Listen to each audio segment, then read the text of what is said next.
Égypte-Maroc, est-ce que vous êtes confiant pour l'équipe de France? Regardons vos ardoises. Et vous me dites oui pour Alicia, oui pour Karim Benani, oui pour Jérôme Alonso, oui pour le triptyque de gauche. Donc, je vous connais par cœur, il n'y a aucune arrogance dans ce oui. Il y a juste, Ludovic Obrena, que je vous fais commencer, peut-être l'expérience pour les Bleus? On a un vrai neuf. Voilà. C'est aussi simple que ça. Merci Ludovic Obrena. Non, mais les équipes qui ont joué le Maroc ont souvent tourné autour. C'est-à-dire qu'ils ont une espèce de forteresse qui est quasiment imprenable, puisque cette équipe n'a concédé quasiment aucun but, si ce n'est un but contre son camp. Donc ça veut dire que manœuvrer contre cette équipe, c'est très difficile. Mais quand tu regardes la Croatie, oui, t'as pas un neuf qui éclate au grand jour. T'as Modric, t'as un milieu de terrain incroyable. La Belgique, il manquait Lukaku. Les Espagnols ont joué sans neuf. Les Portugais, Ramos, pardonnez-moi du peu, un peu jeune, et puis peut-être pas dans ce profil de finisseur. On a un finisseur ultime. Ce qui peut se passer contre le Maroc, c'est centre de Griezmann, but de Giroud, comme ce qui s'est passé un peu hier soir. On a ces forces-là, on a des forces vives pour faire exploser cette équipe. Maintenant, grand respect à cette équipe du Maroc. Moi, jamais je ne prendrai de haut cette équipe. Son parcours est exemplaire. C'est probablement l'équipe qui a le parcours le plus dur et le plus à mettre en avant. Donc, il faudra se méfier, mais on a les arguments pour faire plier cette équipe. C'est vrai, Karim Benani. Mais ce Maroc est quand même sorti en poule, j'ai envie de dire comme ça, la Belgique. La Croatie, qui est encore en lice, était dans ce groupe-là. L'Espagne, le Portugal. Et en vrai, si on est tout à fait honnête, et on l'est, on pouvait se dire aussi qu'ils n'allaient pas répéter l'exploit contre l'Espagne avec un Portugal qui était enfin retrouvé. Et à l'arrivée, c'est dehors. Et c'est pas de but encaissé. Oui, parce que cette équipe, elle est monstrueuse. Franchement, défensivement, c'est hyper costaud. Cette équipe a réalisé l'un des plus beaux exploits de l'histoire de cette compétition, franchement. Ça mérittera de poser la question, est-ce que c'est le plus grand? Ouais, cette équipe va devenir légendaire dans quelques années. Les Marocains, dans 20 ans, reparleront de cette génération-là. Et ce sera très mérité, quelle que soit l'issue finale du tournoi pour les Marocains. Mais pourquoi, oui, confiant pour l'équipe de France? Parce que, d'une, la France est favorite, bien sûr. Mais parce que je vois beaucoup de fatigue côté marocain. La sortie de Romain Saïs hier, même s'il sera peut-être apte pour le match contre les Français, mais déjà contre l'Espagne, il avait une alerte. Il sort hier, il se fait remplacer par un joueur qui joue en Série B à Bari. Aguerd, je ne sais pas s'il sera là mercredi contre l'équipe de France. Mazraoui qui a tiré la langue, qui n'était pas là contre le Portugal. C'est 3 défenseurs de très haut niveau qui ne sont peut-être potentiellement pas là contre l'équipe de France. Donc voilà ce qui me fait dire que la France a beaucoup trop d'avantages par rapport à cette équipe marocaine. Mais attention, tu parlais de ne pas prendre de haut. Je pense que les joueurs ne les prennent pas de haut. Et je pense que Deschamps est justement dans ce type de match le facteur X pour l'équipe de France. De toute façon, Bertrand Latour, j'imagine qu'à aucun moment, on ne peut prendre de haut une équipe en demi-finale de Coupe du Monde. Et ça, vous qui êtes au plus près de l'équipe de France, je suis à peu près certain que vous pouvez nous le confirmer. Hein. Ouais, c'est ça, complètement, Greg. C'est vrai que on a déjà la tentation, nous, de se dire, et si on jouait contre l'Argentine, etc. Je veux dire que c'est pas du tout la tonalité de ce qui se dit derrière les murs de l'hôtel qui est juste derrière moi sur les images d'Amin Zaouia.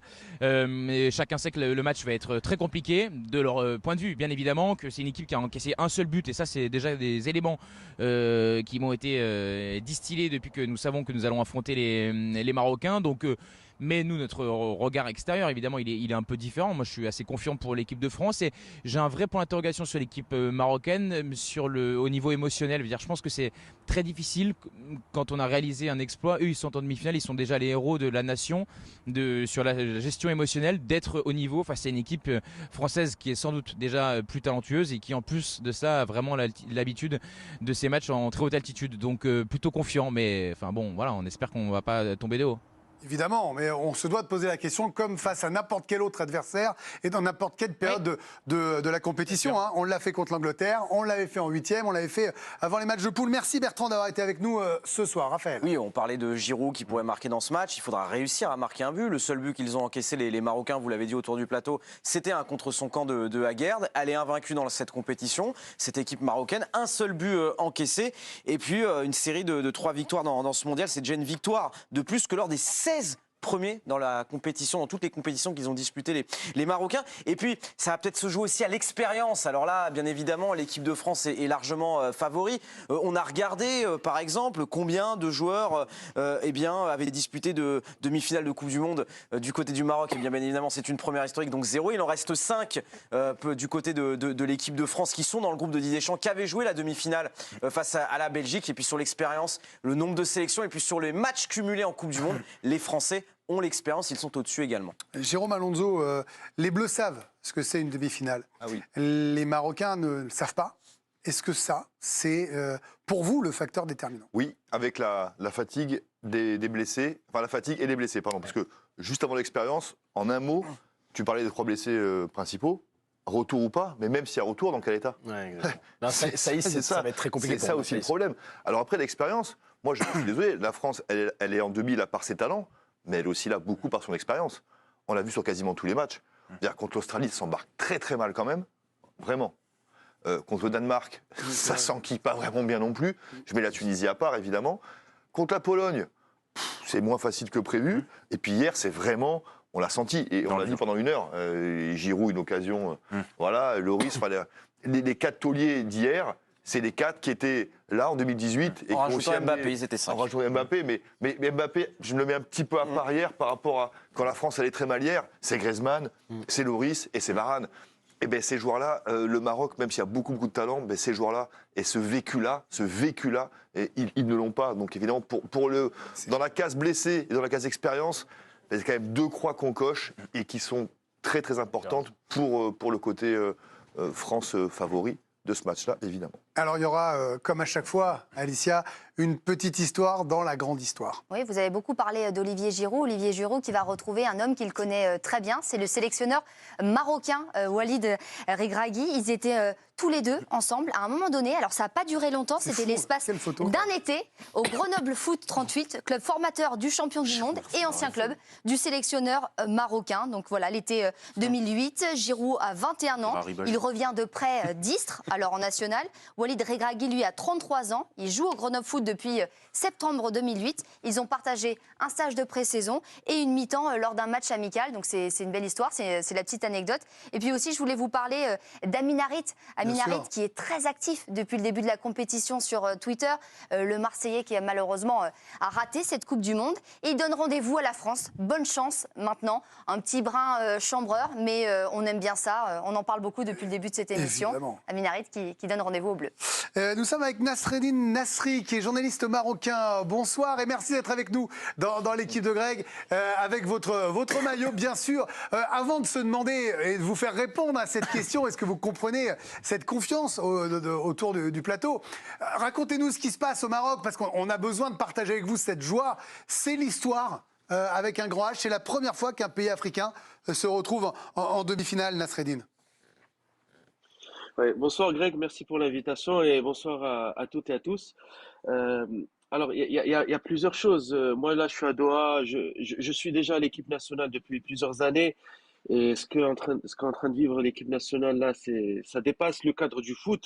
Moi, je vous dis, là, le Maroc joue à domicile à Doha, de par le fait qu'il y ait une forte communauté marocaine ici à Doha, au Moyen-Orient.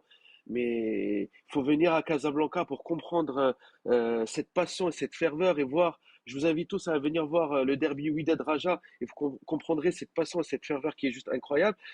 Il y a plusieurs éléments à cette réussite. Moi, je dirais pas que c'est une réussite qui est surprise, mais c'est le travail de la Fédération royale marocaine de football. On a tous vu qu'il y a eu un développement du football féminin avec l'organisation de la CAN féminine. Il y a le complexe Mohamed VI qui est un Clairefontaine 2.0. Walid Regragui, c'est un entraîneur que je connais par cœur, qui a insufflé cette mentalité de vainqueur. Il a dit, j'ai eu l'occasion de l'interviewer avant le début de la Coupe du Monde, il m'a dit, je ne vais pas venir en Coupe du Monde pour faire de la figuration, mais pour aller chercher un résultat. Là, c'est plus qu'un résultat, ça dépasse toutes nos espérances. Mais aussi, c'est le mix entre les joueurs du championnat marocain. Il ne faut pas oublier que au Maroc, le Wydad de Casablanca a gagné la Champions League africaine et que Berkane a gagné la Coupe de la CAF et que la fédération a fait un super boulot en dénichant de jeunes talents, mis à part Hakim Ziyech qui est né à Amsterdam ou Achraf Hakimi. qui est né à Madrid. Et la fédération a pu dénicher des petites pépites dont on entendra parler dans les prochaines années. Je parle évidemment de Bilal El Khanous, jeune talent de 18 ans de Genk, qui a refusé la Belgique pour le Maroc, ou Zarouri, qui paraît a refusé de porter la tunique des Diables Rouges pour rejoindre le Maroc. Donc tout ce mélange-là a permis au Maroc de réussir un exploit extraordinaire. Nasreddine, en quelques secondes, je vous donne 30 secondes, une minute, mais vous avez entendu ce qui s'est dit autour de la table, les blessures, la fatigue, le manque d'expérience. Tout cela, c'est factuel. Est-ce que vous pensez que l'équipe du Maroc peut être prête face à la France malgré ces 3 facteurs? Alors, la France est grandissime favori, là, il y a pas de question à se poser. Effectivement, dans nos 11 titulaires, il y a 2 joueurs d'Angers et 1 joueur de Brest qui sont lanternes rouges de Ligue 1. Mais le Maroc est tellement dans une dynamique extraordinaire, je dirais pas positive, mais incroyable, qu'ils vont rester sur leur insouciance. Je vous invite à revoir les actions et les sorties de balles d'Azzedine Oulahi. On dirait qu'ils jouent dans un foot à 5. Ils sont habités par cette insouciance, cette envie de réaliser quelque chose. Mais effectivement, le facteur le plus important, c'est l'infirmerie qui est pleine à craquer. Le joueur de West Ham, Aguerd, est blessé, Mezraoui du Bayern Munich et plein d'autres sont amoindris. Ça sera le facteur qui fera dire que si le Maroc pourra passer ces demi-finales, en tout cas le Maroc jouera son complexe face à la France, face à une France qui est largement favori, mais dans le football, tout est possible. Merci beaucoup pour votre enthousiasme. Mais alors attention, Nasreddine, parce que dans l'émission L'équipe de Greg, le football, tout est possible. C'est un bingo, et normalement, je vous envoie sur le banc. Hein. On n'a pas le droit, c'est pensif. Vous avez été brillant pendant 3 minutes. Vous ne pouvez pas finir comme ça, mais vous avez bien raison avec le sourire. Merci de votre éclairage, merci de votre sympathie, et on se retrouvera pour la demi-finale. Salut, et merci d'être passé dans le DG. Un mot, Alicia, avec le comeback de quelqu'un qu'on n'avait pas beaucoup entendu. Oui, Karim Benzema, qui, sauf erreur de notre part, a réagi pour la première fois à la victoire des Bleus sur son compte Twitter, sur ses réseaux sociaux. Allez les gars, encore 2 matchs, on y est presque derrière vous.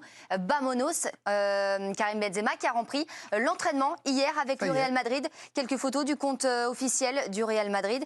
Lui qui avait été contraint il y a 3 semaines de quitter l'équipe de France. Et le mot de la fin sera pour vous, Olivier Bossard. Vous avez commencé sur Noël Le Graët, vous terminez sur ce France-Maroc. Est-ce que, indépendamment de la confiance, c'est une demi-finale qui vous met en joie, qui vous excite footballistiquement parlant? Oui, parce que franchement, ce qu'on voit de cette équipe du Maroc depuis le début de la Coupe du Monde me plaît. On n'arrête pas de dire que c'est une équipe ultra défensive. Je ne suis pas forcément d'accord. Contre le Portugal, moi j'ai vu 3 offensifs sur le terrain. Je trouve que c'est une équipe qui a des arguments. On parle très peu du public, mais je trouve que le public marocain joue son rôle de 12e homme d'une manière remarquable depuis le début de la Coupe du Monde. Et vous êtes confiant quand même? Ça peut jouer. Oui, je suis confiant, mais pareil, on dit que de cette équipe de France se dégage un esprit, quelque chose de particulier. C'est exactement la même chose avec le Maroc, avec ce groupe. Regragui a su les rassembler et a su faire sortir quelque chose. Il y a une colonne vertébrale hyper impressionnante, ça prend très peu de buts. Ni la Belgique, ni la Croatie, ni l'Espagne n'ont réussi à marquer. Je pense qu'il faudra faire attention aux transitions défense-attaque.